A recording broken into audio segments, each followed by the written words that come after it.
Well, to discuss the BRICS summit, joining us in the studio, Dr. Sreeram Chaulia is Professor and Dean at the Jindal School of International Affairs. Thank you very much, gentlemen, for being with us.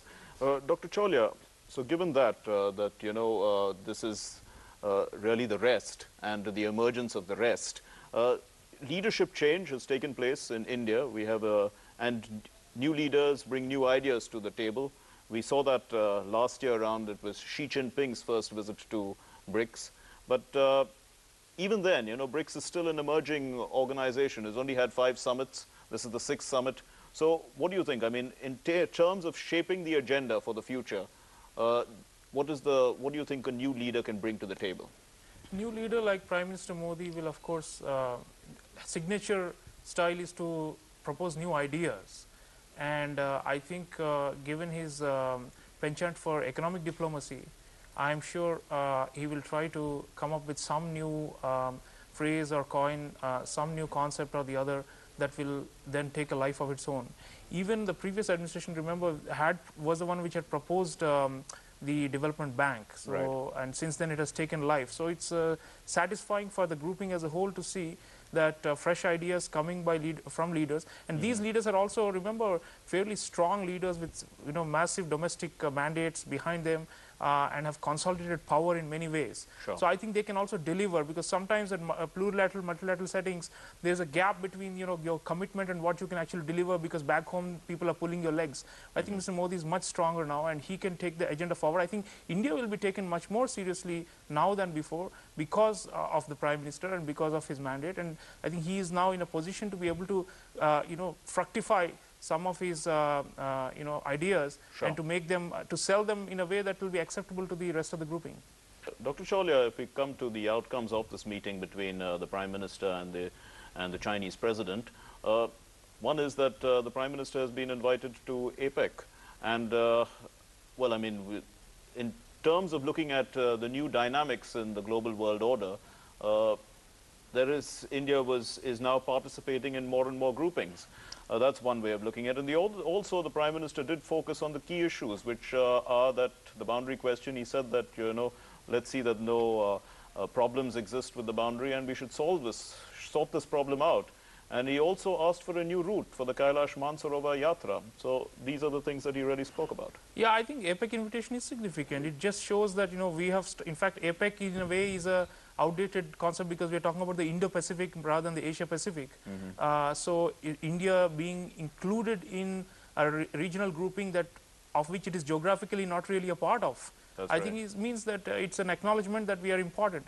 And of course, we are also part of the East Asia Summit, which has overlapping membership with APEC. So overall, I think to be represented and to have a voice in as many forums as possible is always good. And it just gets us noticed, and maybe we will have some new proposals here and there. But on the bilateral, the context is significant. In these plurilateral settings, I think it helps us to also remember the larger purpose. It's not just about India and China, because there are 3 other nations. And so in a way, it, I think, softens some of the hard edges, which would normally we would come across each other with some kind of hawkish eye towards each other and be wary. But I think this kind of setting is different from pure bilateral. So I think China and India will look at what is it that binds them together as large developing countries and as leaders, because BRICS at the end of the day is proposing to be a group of leaders and to speak on behalf of not only emerging economies but potentially the entire global south, which is the whole idea of the development bank. So I think it reminds us about higher purpose, and it helps us, I think, to get across some of those agreements, small ones at least, that can move the process forward at the bilateral level. India is a common member of IBSA as well as of RIC. I mean, so in the end, India is the binding force, Dr. Chaulia. Yeah, some people call it the swing state, but I think it's good to also see us as a bridge, because if you see, the Russians are increasingly veering towards more of a strong line against the West, and they're very, very antagonistic. But then the Chinese and us, we are in many ways more intermeshed with the United States and with Europe. And I think at the end of the day, the fact that we don't come out with a hostile policy towards anybody, I think makes us attractive in our own way. to different players who are in many ways jostling against each other. But of course, within BRICS also, I think the central question is about whether China and India can cooperate, whether we can build the trust, and that can become the linchpin, because the Russians want us, I think, to cooperate with the Chinese, but often it doesn't happen. Dr. Chaulia, I mean, in these kind of negotiations for the location of the bank, Ambassador Prakash mentioned the priorities. Now, how much importance is there in those priorities in terms of the location? Because, I mean, if some of the most important infrastructure projects have to be in a particular country, would it be necessary to have the bank there? I don't think so, because these days capital is pretty fluid, and anyway, we also have agreed to a currency swap and other things, so we can move capital across.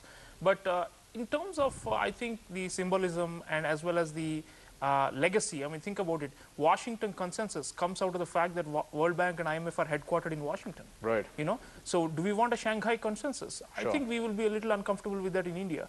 So, you know, but at the end of the day, we will go with it. I mean, because it should not be, I mean, the traditional notion of Shanghai consensus was a Chinese authoritarian capitalism, you know, and clearly with 3 democracies in this grouping, we are not going to accept that. Okay, so it is going to be a mix of liberal and conservative values. It's going to, but the key thing is, you know, states are important. We don't want to downsize them. We are against neoliberal values, which have brought so much misery in the developing world for the last 50 years. And I think that's going to be the character of the bank is going to be defined so much by the, you know, meeting of the minds, the commonalities that we all have. We have strong state tradition, and we believe that the government should also take a lead and should not be sidelined.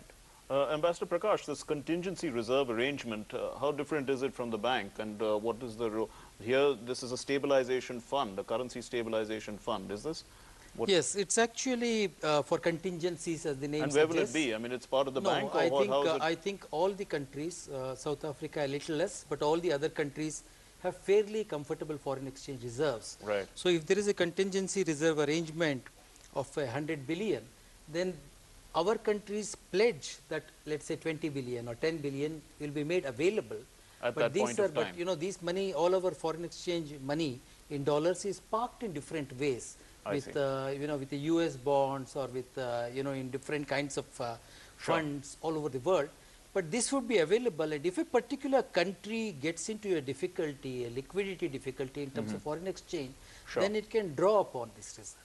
And then it can also help in terms of trading in a non-dollar denomination. Perhaps. Right. So it is a contingency kind of an arrangement, which will be a kind of facilitating mechanism. So it's in that way different from a bank. And Dr. Chaulia, there is also the agreement to trade in the currencies of these countries rather than in the US dollar. How is this going to be worked out, actually? Yeah, I think, see, what's going to happen is the Chinese have been pushing very hard for globalization of the renminbi. Okay. But in fact, last year it became the 9th most traded currency in the world, jumping up, you know, from way down, which was 30 or something 20 years ago. So they've been moving rapidly forward, although there is still a problem in the sense that more people continue to hold their reserves in the dollar and in the euros.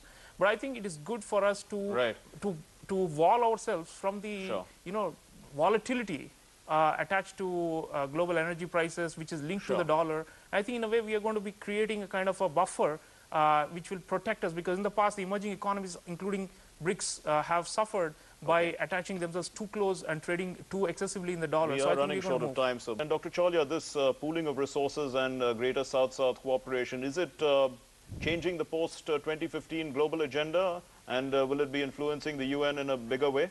We are already in the post-Cold War era, and we talk about multipolarity or a multiplex world.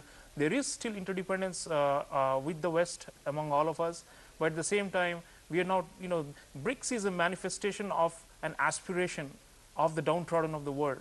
That today, you know, we will put up our own institutions, we will create our own alternatives, and we will be able to talk on equal terms with those who have dominated us in the past. So it has that revisionist quality to it, and I will say that it is changing the world order for the positive, democratizing it. We'll have to leave it there. Thank you very much, gentlemen, for joining us here on Late Edition.